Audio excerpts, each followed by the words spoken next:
Welcome inside the LSN Broadcast Center to this special edition of Lacrosse Now, Why We Love Lacrosse Today. Our look back at some stories both on and off the field that brought a smile to our face in 2020. I'm Mariah Janos. We start with a story that began as one of the more disheartening stories of the year, but turned into one of the best, and that's the story of the Iroquois Nationals finally making it into the lacrosse competition of the 2022 World Games after initially being left out. It all started when it came to light publicly that the Iroquois Nationals weren't one of the 8 teams invited to compete in the World Games in Birmingham, Alabama, which is now scheduled for the summer of 2022. The Iroquois, who finished 3rd at the 2018 World Championships, should have been among competitors, but because of some complicated eligibility status rules regarding national sovereignty, they were left out. After a public outcry in social media and plenty of maneuvering by World Lacrosse and the Iroquois, one hurdle was left. Whose place were they going to take? That's when Ireland Lacrosse stepped up. As the 9th place finishers in 2018, they had been invited to the World Games. But when the logistical hurdles were cleared for the Iroquois, Ireland Lacrosse garnered praise from around the entire sports world for its selfless decision. What went into this decision to ultimately voluntarily withdraw from the World Games?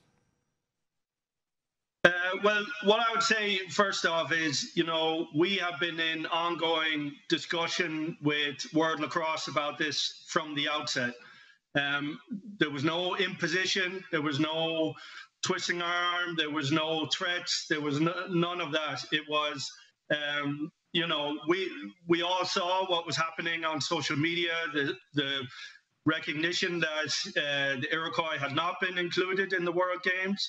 I think, at the time it was because there was an assumption that, Olympic eligibility criteria would be applied. So, I don't think there was no animosity or any ulterior motive, in my opinion, for their exclusion. It was simply based on that assumption. And, I think we're living in an era where you have to test assumptions and you have to look what's behind them. And I think, in fairness to the Iroquois themselves for raising the issue, and then World Lacrosse for listening and engaging with the World Games Association, I was observing, like every lacrosse fan, what was evolving.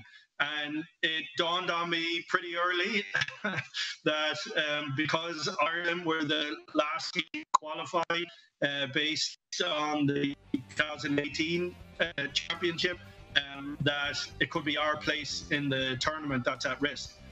So, I had anticipated what was going to happen. I prepared myself by surveying my organization, and it meant, when I got the call from World Lacrosse, I knew what they were going to ask before they even asked. And I said, look, guys, I'm going to make this very easy. We want the Iroquois to take up the position, which is rightfully theirs. The World Lacrosse Games is not a World Lacrosse event or a Lacrosse World Championship, but it's not a new problem for the Iroquois Nationals, who have faced travel difficulties getting to past World Championships using their Haudenosaunee passports. But they're happy it eventually worked out this time around. The Lacrosse Club, we can, we're fired up and we're really excited. First and foremost, Ireland, they took it upon themselves to do what they did, and that's an amazing thing. And you just see like how the world works, and it's awesome that they did that. And I couldn't be more thankful for that. But I guess too, we as people are also excited because there's not too many times you have a all-native team compete against the world at the world stage. So, it's not just the Haudenosaunee people; it's indigenous people all over the world. So that's very important. We were gifted this game by the creator, and we gifted the rest of the world with this game, and to not have the inventors of the game participate at the highest level, to me, I don't think it's It would be one. That's why we're called the Iroquois Nationals. That's for a reason. You know, we're the national team, and we can compete, you know, with world-class athletes. So it just made perfect sense to use lacrosse as a vehicle to implement our sovereignty and to be self-determined.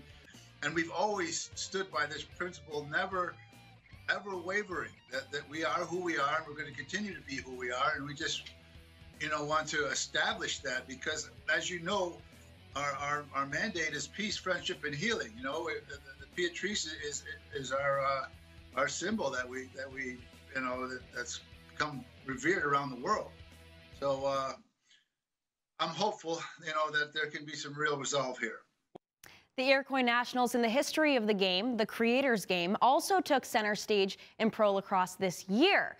Zed Williams was named the most valuable player of the Premier Lacrosse League Championship Series after leading the Whipsnakes to their second straight title. Williams led the league in scoring with 20 goals in 6 games, 6 of those goals coming in the 12-6 championship game victory over the Chaos, including 4 straight during a 2-minute stretch of the 4th quarter.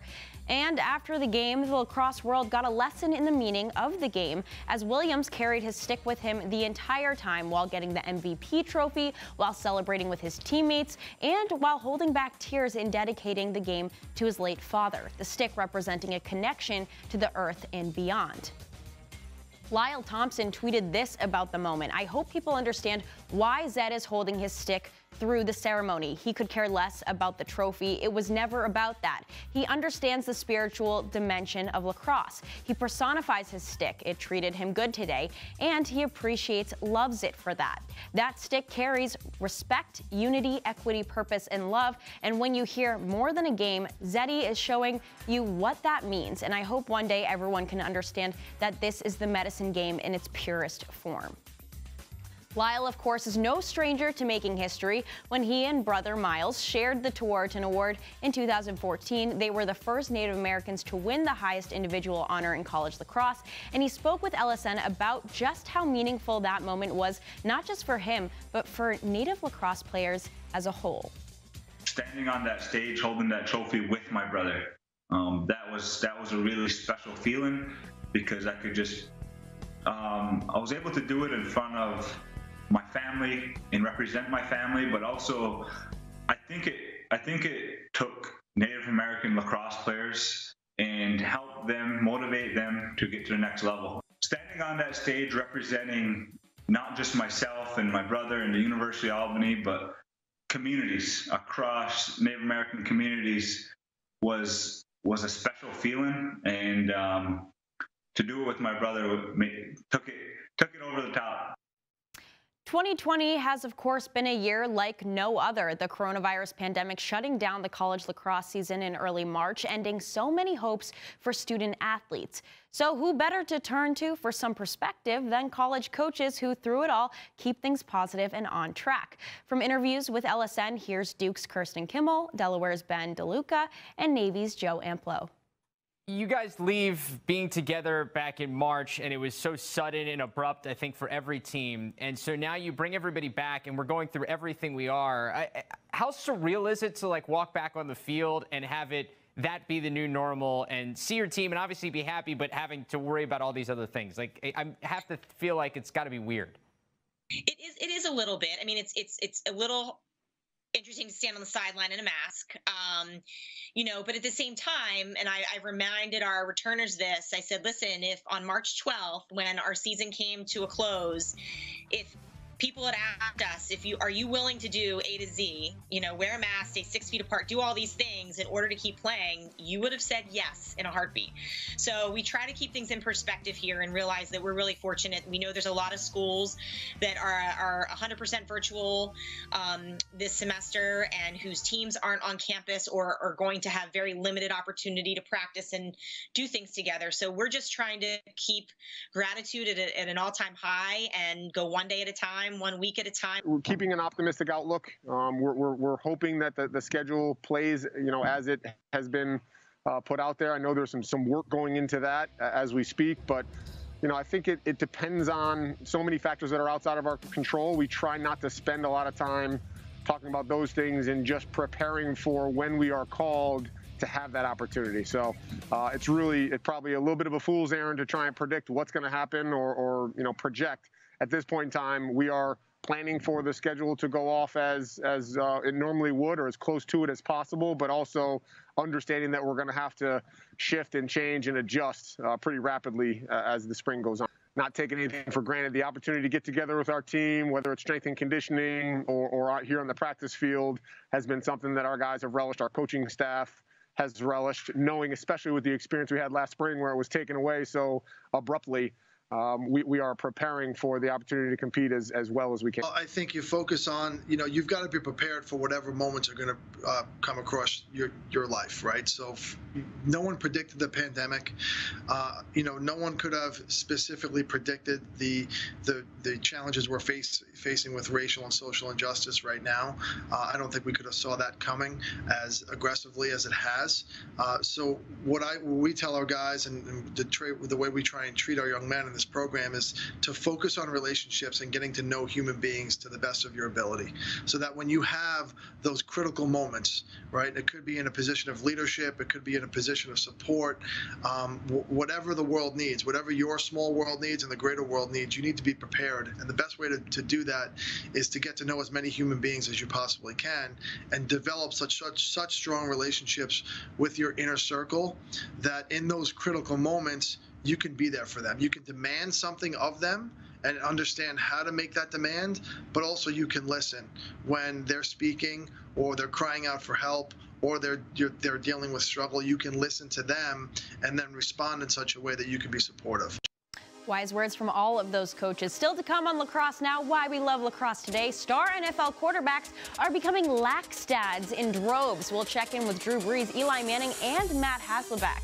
Football and lacrosse mix once again in one of the most inspirational moments of the year as Boston College honors 9/11 heroes Wells Crowther with its red bandana game. And the crossover to other sports continues. We'll show you the college lacrosse background of the Lightning's Stanley Cup champion coach. And as we head to break, one of the on-field moments we loved this year, UMass upsetting #1 Yale right here on LSN.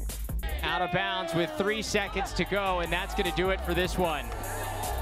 Hang a lantern up in the Old North Church.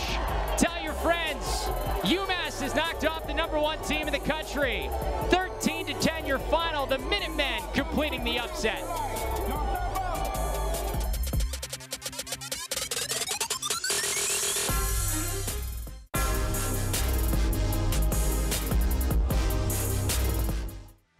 Welcome back. 2020 may be known as the year NFL quarterbacks shined a light on being lax dads. Here's Saints star Drew Brees giving a shout out to the PLL this summer featuring one of his lacrosse playing sons.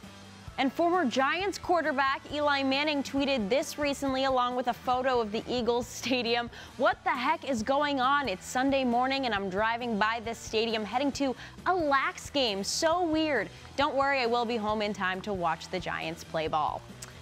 And in response to an LSN post with an interview with the #1 high school player in the country, Mallory Hasselbach, her dad, former NFL QB and current TV analyst Matt, tweeted, "So proud." Mallory, by the way, will be following in the footsteps of her dad as she'll be playing at Boston College next year. You're probably familiar with Wells Crowther, the 9/11 hero known as the man in the red bandana. The former Boston College lacrosse player died in the terrorist attacks on the World Trade Center, but not before saving the lives of at least 18 people. Those saved by him didn't know his name, but remembered he wore a red bandana. And his alma mater's football team honors him every year. Here's a look at this year's Red Bandana Game uniforms in action against rival Notre Dame. The Red Bandana Game has been a yearly event for BC football since 2014 when the Eagles defeated heavily favored USC. They were also wearing these uniforms when they pulled off upsets against Florida State and Miami. Sticking with football, a little bit of history was made by former UMass lacrosse player Hannah Burnett this year as she became the first female full-time scout in the history of the New York Giants. She previously spent time working with the Buffalo Bills, Atlanta Falcons, and NFL front office. Burnett scored 156 goals and put up 197 points in 3 seasons at UMass, graduating in 2018. She said her focus isn't on making history, saying, quote, "The only thing I care about is for us to win the Super Bowl."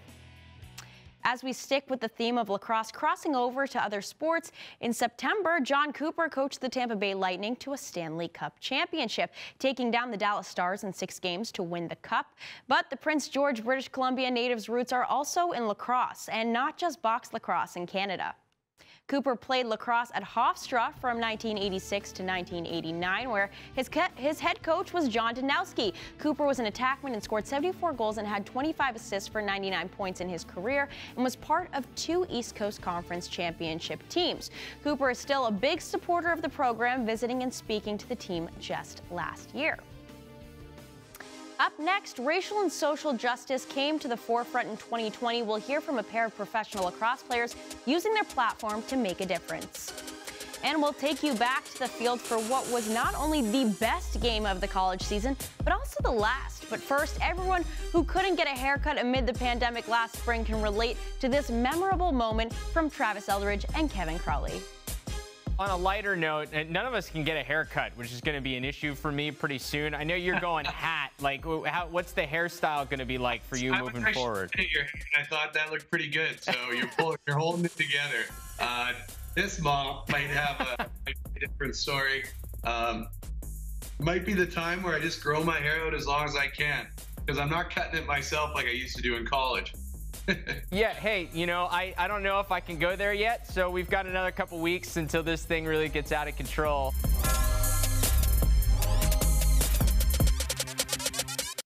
Make sure you're following Lac Sports Network on social media. You can find us at Lac Sportsnet on Instagram, Twitter, and Facebook. Why do we love lacrosse today? How about this? Pure joy for the love of sports. The kids with Kenya Lacrosse having fun during their break from lacrosse practice, just getting in some casual tire flips. I could do that too. The aftermath of the killing of George Floyd brought an awakening to social and racial injustice, and that spread to the lacrosse community. Long considered a sport for privileged white families, there's more diversity now than ever, but with a long way to go to make the sport more accepting and acceptable to everyone. Many pro lacrosse players use their platform to speak out and raise awareness, including the 4 black players in Major League Lacrosse during its shortened season. We had conversations with Chad Tolliver and the MLL's Man of the Year, Isaiah Davis-Allen. Like, the biggest thing that I want people to take away, one, is that, the sport's not perfect, and this sport is built for everyone. Maybe not necessarily at this present day, but, moving forward, that's something that we are going to push for and expect.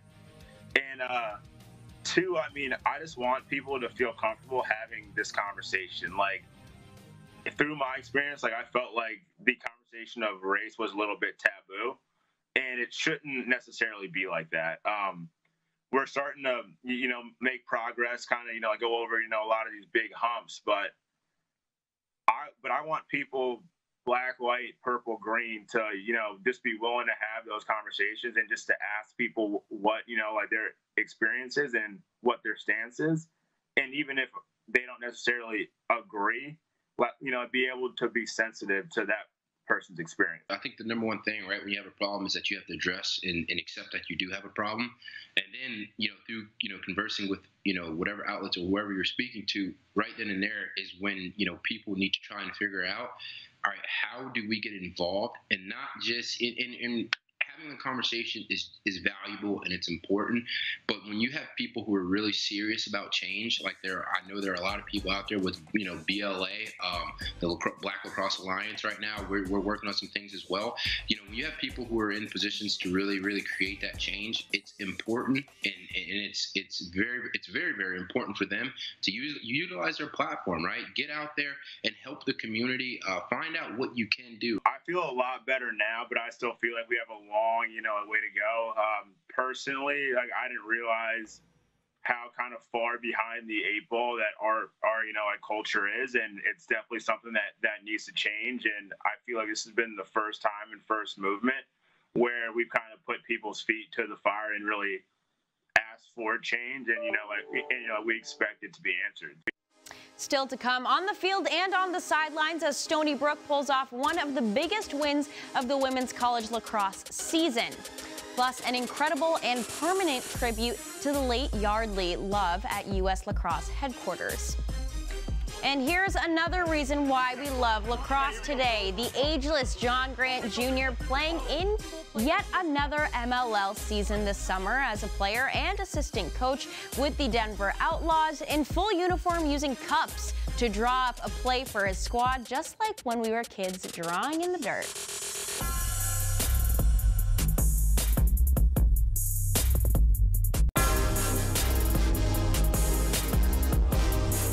Hey, you're not going to get a better opportunity all year. You got the top 5 team in the country in their place to start our season. Let's put the nation on alert. Here we go. 1, 2, 1, 2. The early test of what you're made of. Oh, wow! How about that from Kaylin Hart? Our line up front, Syracuse can't stop the bleeding. Her 6th running this out. Stony Brook comes into the dome and takes down number 4.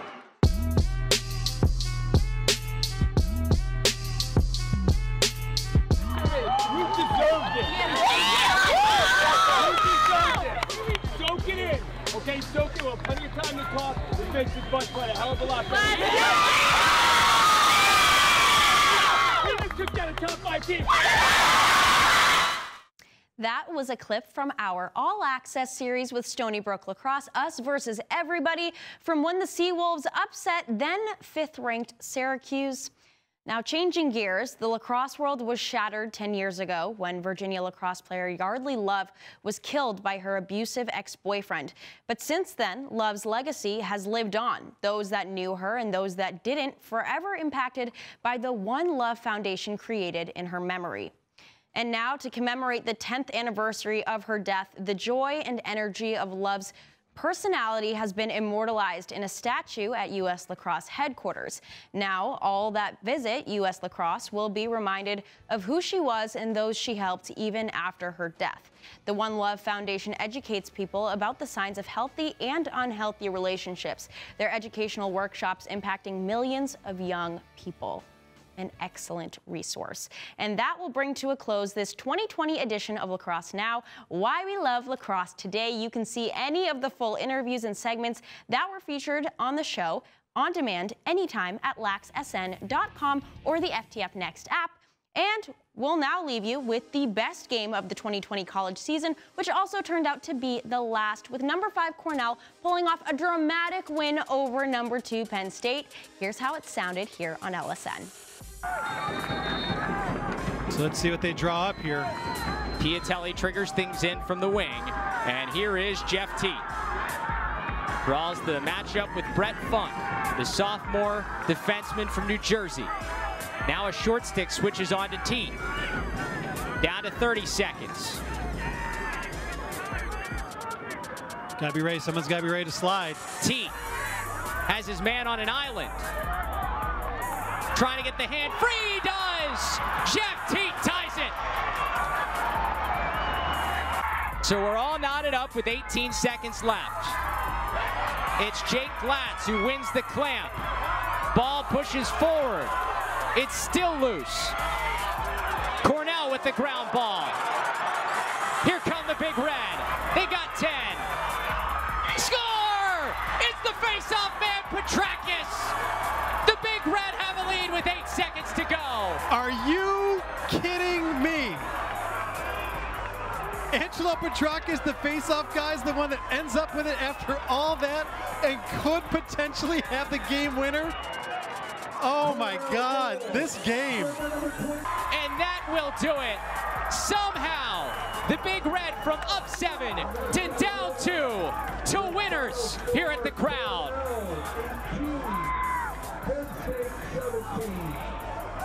I don't even know what to say. That was an epic game.